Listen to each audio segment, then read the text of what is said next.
Economia, com Ivana Moreira. Oferecimento Vestibular Novos Horizontes. Inscreva-se agora. 0800 283 7001. Ivana Moreira, bom dia.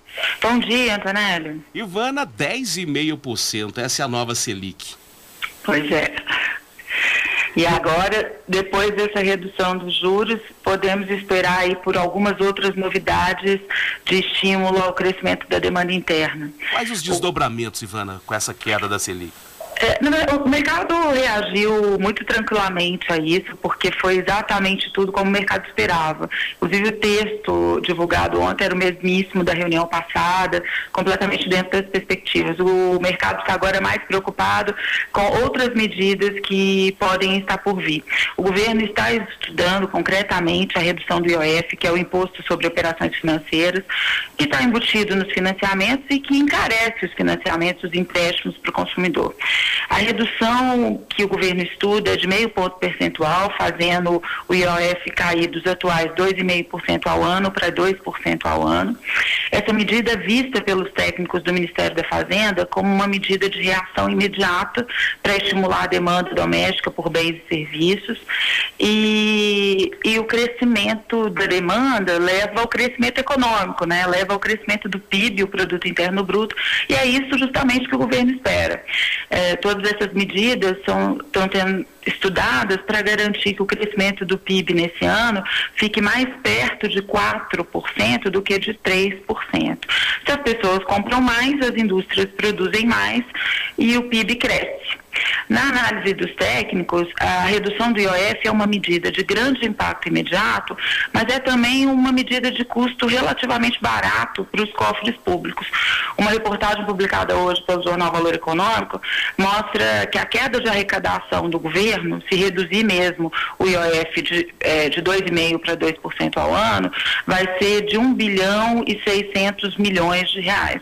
Muito dinheiro para nós consumidores pensando, mas um custo relativamente aceitável para o governo, porque algumas outras medidas de estímulo à demanda poderiam custar muito mais caro. É bom lembrar assim, que mexer no IOF não é nenhuma grande novidade para o Brasil, porque esse acaba sempre sendo uma política monetária muito usada para cima e para baixo, dependendo do cenário. No ano passado, no auge da crise financeira internacional, o governo usou justamente o IOF como uma das medidas macroprudenciais, como eles chamavam. O IOF era de 1,5% ao ano e foi elevado para 3% ao ano, assim, dobraram o IOF, justamente naquele momento para conter crescimento econômico, porque naquele momento fazia sentido. Então, se o governo resolver mesmo reduzir de 2,5% para 2%, significa que a gente não voltou nem para o patamar do início do ano passado. Quer dizer, ainda tem uma margem aí de pelo menos mais 0,5 ponto percentual para a queda do IOF. Ivana, agora o FMI não acredita nesse crescimento que o governo federal tá... Bom dia, aliás, né, Ivana? Bom dia.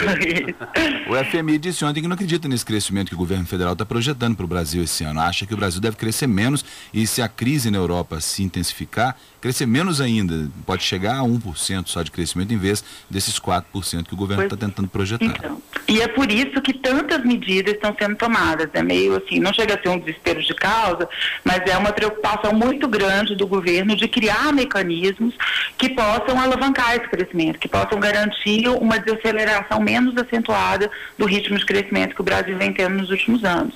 E aí que mora o perigo, porque enquanto o governo brasileiro, tenta encontrar medidas para acelerar o crescimento, o mercado está de olho no custo desse tipo de medida.